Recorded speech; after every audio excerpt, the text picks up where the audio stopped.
let us go ahead and start the meeting. It's 8:01 on June the 4th. This is the Ways and Means Committee, the normal meeting of the month of June, but on Zoom this time, and pushed back by an hour. So thank you for everyone who's able to make it. Let's do a roll call. Mr. Black. Here. Mr. Hines has let us know he is not going to be here. Mr. Brooks. Representative Brooks here. Thank you. Ms. Waterman. Representative Waterman here. And I'm John Hartwell, and I'm the chair, and I'm here. So we are here, except for Chris. Okay. The very first thing on the agenda are to approve the minutes from June 2nd and the budget meeting on May 7th. So did everyone have a chance to read those minutes? Mhm. Okay. Do I have a motion to accept the minutes?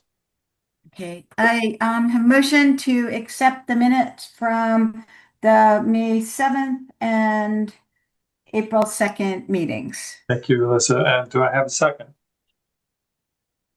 Second. Thank you, Pete. Is there any discussion about those minutes? Hearing none, we'll go to a vote. And because this is a Zoom meeting, we need to vote individually on a roll call. So Representative Black. Representative Black votes aye. Representative Brooks. Representative Brooks votes aye. Representative Waterman. Representative Waterman votes aye. And Representative Hartwell also votes aye. And so the minutes are approved. Both sets of minutes are approved on a 4-0 vote. So question number 3 on the agenda to consider, and if appropriate, recommend a transfer request from Willoughby Wallace Memorial Library for fiscal year 25 from the contingency account, I won't read the numbers, $14,000, to 2 different accounts, library staff, $13,000, and communications, $1,000, for a total of $14,000. And if I can, I will share this. If I can find what I'm looking for. Hold on for just a second, please. Okay, here we go. Everyone can see this is what we're going to discuss, the fraud contingency. And can everyone see that? Yes. Great. Okay, terrific. Jen, would you like to let us know what's going on here with the 14,000? Sure. So in October of 2024, about 6 months after I started working here, I decided that due to some safety measures and for better patron customer service, we needed to have 2 staff members on at all times during open hours. That had not been the practice previously. So the first selectman and the director of human resources were both very supportive of this change. And they did, agree for me to go through the proper channels, as I did in the fall, to in the fall, we changed the staffing numbers. However, at the time, First Selectman did warn me that I would probably run out of money by the end of the fiscal year.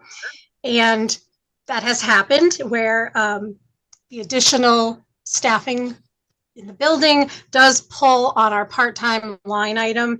So we need about $13,000 to keep the library fully staffed in the next, 3.5 weeks. We're already gone a little short, so this will help ride that out and finish in the black. And then the communications issue was also in the fall. I received some ARPA funding through the town for some IT issues that had resulted from having 2 separate IT departments working here, both the towns and the library consortium, Lion. Both IT departments were doing work here, and it was getting a little complicated, and it was holding up library functions, patron accessibility, because the two networks and the people behind them needed to talk to each other, and it was really difficult. So along with the first selectman, I made the decision that it would be better to leave the town's IT and go solely with Lion, since they were working on so much of our day-to-day library operations versus the town's IT. Okay, so that's the story behind it. However, when we switched our phone service, the phone company was sending the bills to the IT department, who has a new director, as many of you know, and I don't think he knew where the bills needed to go. So fast forward to April, when I suddenly had 6 months of phone bills in my inbox at town hall that needed to be paid, and we did not foresee them coming. So that's that $1,000 shortage. Okay, thank you very much. Sure. Jen, in terms of the library staff, was there anything in particular that led you to decide that you needed 2 people on? Was there any kind of, something that happened, something that might have happened, or was it just your general feeling that one person alone in the building was not a good thing to do? It was a little bit of both. It was, seeing that one person alone in a public building is not smart. Yes, it's Stony Creek. Yes, it's quiet. However, I never want to put any staff of mine or any patron in any kind of jeopardy, safety numbers and all that. The building is, we can't see who's coming in until they're already in. So there's no opportunity, God forbid, to go and run and lock the door. So it was mostly an overall just wanting to prevent anything from happening, and never wanting to say, oh, I should have, or what if we did this? Of course. Is there any kind of security camera set up there?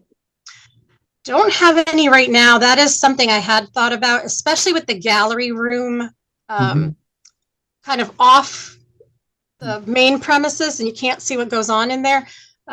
Something that I am thinking about, as I am going to be doing some work in that room in the winter months, some painting and some other touch-ups.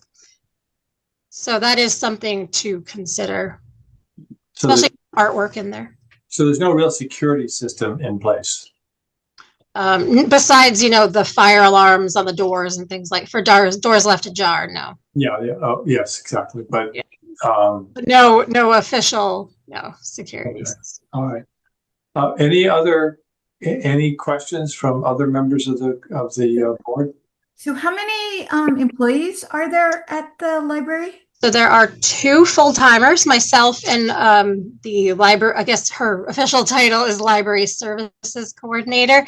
And there are 7 part-time, working anywhere from 12 to 19 hours a week. They're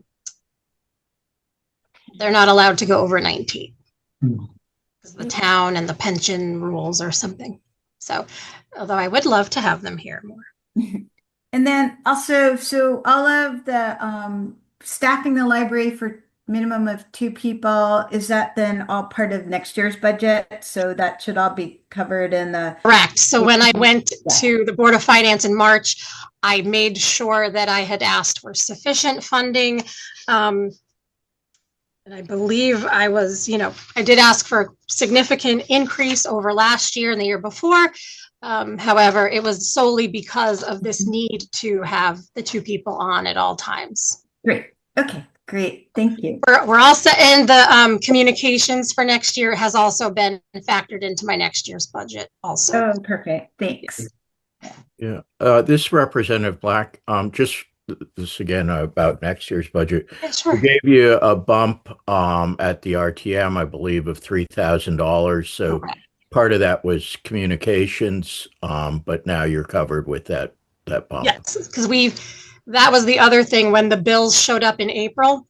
Okay. We realized that for next year, we didn't have that coverage. So that's why we had to do it that way, because the next year's budget had been presented and Okay.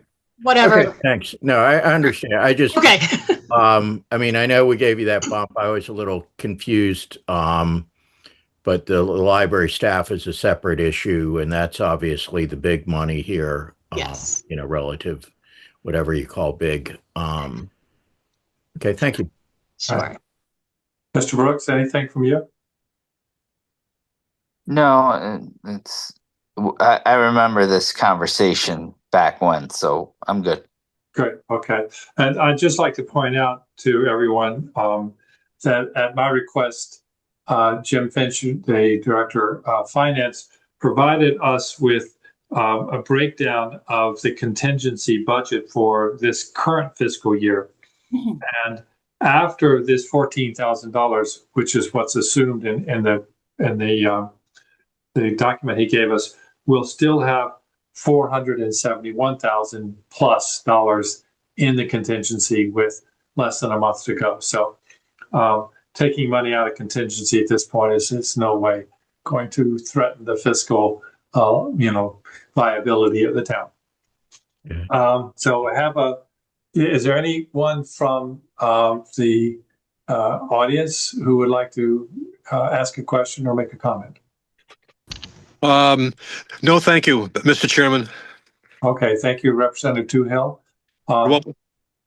Okay, so So, Representative Hartwell, one question. So for the contingency, just talking about that and following up on what you just said, what happens then at the end when the fiscal year with the $471,000 left in contingency? Does that roll into the general fund.